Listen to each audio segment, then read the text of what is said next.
style, ok. Bah, j'en sais rien, j'ai pas été coach encore. Ah non, mais là c'est trop dur, là c'est dur là. Voilà, ça va être dur. Hein. Il y en a combien 50 comme ça. La première pensée quand je me lève le matin. Bah, on a fini là.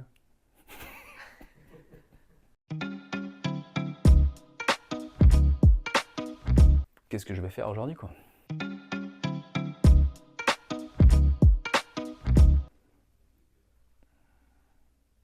J'en ai pas.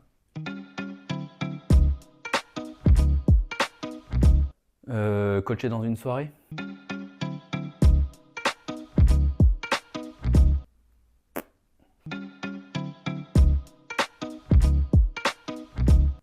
J'en ai pas eu. Réussir à faire rester quelqu'un qui avait envie de s'enfuir. Rester où? Dans le coaching. Sans lui imposer. Non, j'ai pas de réponse. Je suis pas très ouf quoi. Quand l'autre en face ne voit pas la réponse alors qu'elle est en face de lui. Ah, faut que je demande à ma femme de faire du coaching. Je crois que c'est pas d'actualité, mais non, quel autre coach je crois que je prendrais Quentin en fait, parce que c'est cool avec lui, on s'y sent bien quoi. Je suis rassuré. Pouvoir lire dans les pensées. J'en connais pas, je regarde pas la télé. J'ai rien là, je vois pas. Lire dans les pensées. Ouais, lire dans les pensées, ouais, j'allais dire, enfin, il y a l'intuition, mais c'est finalement quelque chose que j'utilise de plus en plus, quoi. C'est une citation que j'ai volée à Magali Blanc. Tout ce qui ne s'exprime pas... Non, tout ce qui ne s'exprime pas s'imprime. Ou l'inverse. C'est l'inverse.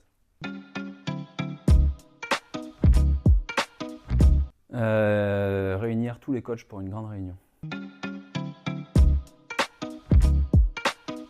Pas être à la hauteur de mon client. Une coachée, on était en visio et puis il y avait donc derrière elle il y avait beaucoup de bruit. En fait, il y avait son papa qui faisait des travaux et en fait dans son mécanisme c'était compliqué parce que c'était quelque chose de déviant de laisser du bruit derrière et elle était hyper gênée et moi je sentais qu'elle était très gênée alors qu'il n'y avait pas vraiment de raison d'être gênée mais j'avais bien compris dans quelle situation elle était quoi. Fais-toi confiance. La vérité n'est pas là où on croit qu'elle est. Pouvoir accompagner des gens à avancer et être plus serein dans leur vie.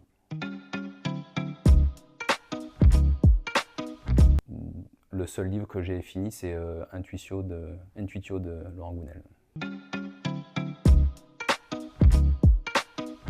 Comment ça va? Le fait qu'un client puisse être en mesure d'affronter des choses qu'il n'était pas capable de faire avant.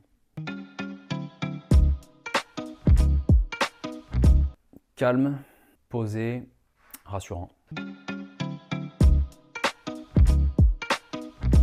Qu'on n'est pas des druides. Pas trop mal. J'essaye d'avoir ma posture coach dans ma vie perso, mais j'essaye de quand même temporiser pour pas gonfler tout le monde avec. Vouloir peut-être s'attaquer à un problème qui n'était pas un problème pour le coacher, et donc j'ai fait machine arrière. C'est la question des inconnus, non? C'est ça, c'est le bon et le mauvais chasseur.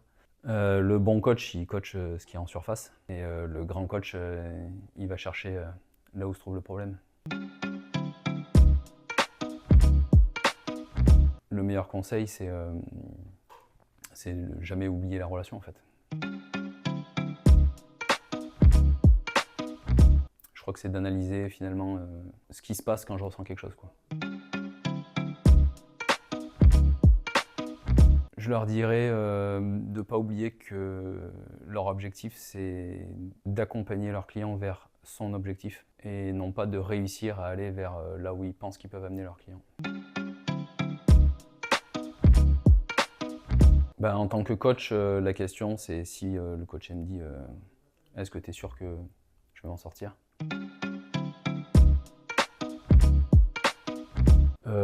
Moi je bouge, je vais faire du sport. À la retraite?